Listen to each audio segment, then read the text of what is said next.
There's a profound truth about life that often goes unnoticed, hidden in plain sight.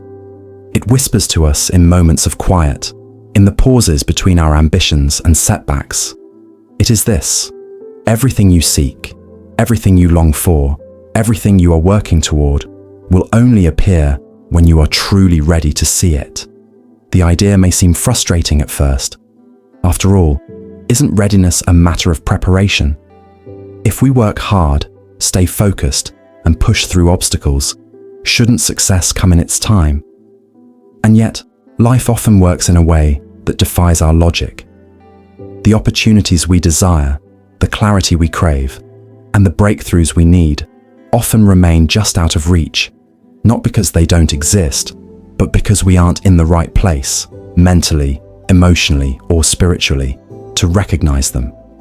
To understand this, we must first examine what readiness truly means. Readiness is not about having all the answers or feeling perfectly equipped. It's not about waiting for the stars to align or for circumstances to become ideal. Instead, readiness is an internal state. It's a posture of the heart, a mindset of openness, and a willingness to embrace the unknown. Consider this: how many times have we prayed for a solution only to overlook it when it arrived because it didn't look the way we expected? How often do we yearn for clarity only to ignore the small, quiet signs that point the way? It's not that the answers weren't there, it's that we weren't ready to perceive them. The Bible is filled with stories that illustrate this truth. One of the most striking is the story of the Israelites wandering in the wilderness. They had been delivered from slavery in Egypt, yet they spent 40 years wandering before they could enter the Promised Land. Why? Because they weren't ready. Their hearts were still gripped by fear, doubt, and a lack of trust in God's provision. The Promised Land was always there, but they could only step into it when they were spiritually and emotionally prepared. This principle isn't limited to biblical history. It's woven into the fabric of our own lives. Think about the dreams and goals you've pursued. Were there times when doors remained closed no matter how hard you knocked? And were there moments when, seemingly out of nowhere, opportunities appeared that you hadn't anticipated? These moments aren't random. They are a reflection of your readiness, or lack thereof, to step into what you've been asking for. When we talk about being ready, it's important to address one of the greatest barriers to readiness: the limitations of our own mindset. Too often, we approach life with a fixed perspective, clinging to our assumptions about how things should be. We expect blessings to arrive on our timeline, in our preferred package, and on our terms. But God's plans are higher than our plans, and His ways are higher than our ways.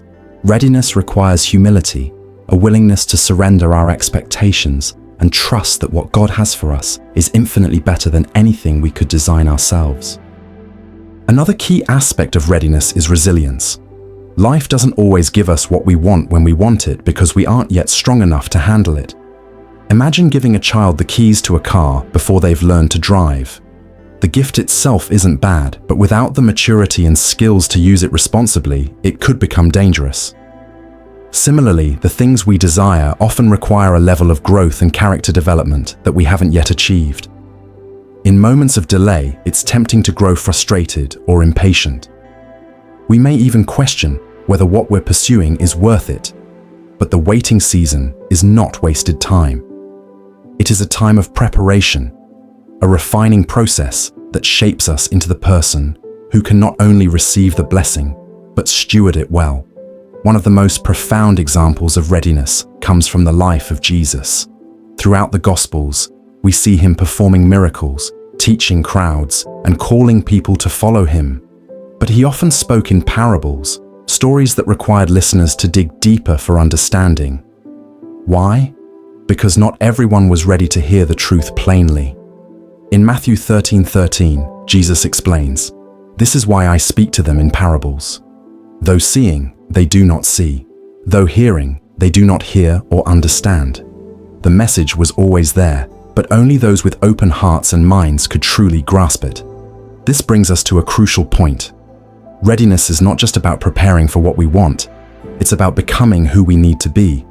It's about aligning our character, our values, and our faith with the vision we hold for our lives. When we focus on becoming rather than simply achieving, we position ourselves to recognize and embrace the opportunities that align with our purpose. Readiness also requires discernment. Not every open door is meant to be walked through, and not every opportunity is from God. This is why it's so important to cultivate a relationship with Him, to seek His guidance in prayer, and to listen for His voice. When we are in tune with God's will, we can distinguish between distractions and divine appointments. So how do we cultivate readiness? First, we must commit to growth. This means embracing challenges, learning from failures, and seeking wisdom in every experience. Growth is rarely comfortable, but it is essential. Second, we must practice gratitude. A heart that is thankful for what it already has is more likely to recognize and appreciate new blessings when they come. Gratitude shifts our focus from lack to abundance, helping us see the beauty in the present moment.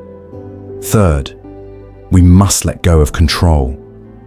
This doesn't mean abandoning responsibility or effort.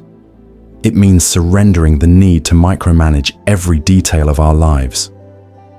Trusting God requires faith that His timing is perfect, even when it doesn't align with our own.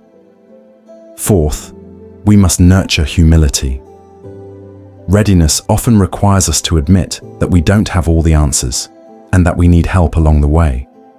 Pride can blind us to the lessons we need to learn or the guidance God is offering through others. When we humble ourselves, we become more teachable, more open to growth, and more willing to accept that readiness may look different from what we envisioned. Fifth, we must cultivate courage. Opportunities often require us to step into the unknown, take risks, and face fears that hold us back. Readiness is not just about waiting, it's about preparing our hearts to act when the time comes. Courage allows us to move forward even when the path is uncertain, trusting that God has equipped us for every step. Finally, we must stay vigilant. The opportunities we seek don't always announce themselves with fanfare. They often come quietly, disguised as ordinary moments or unexpected detours. If we aren't paying attention, we might miss them entirely. As you listen to these words, consider what it is you're waiting for.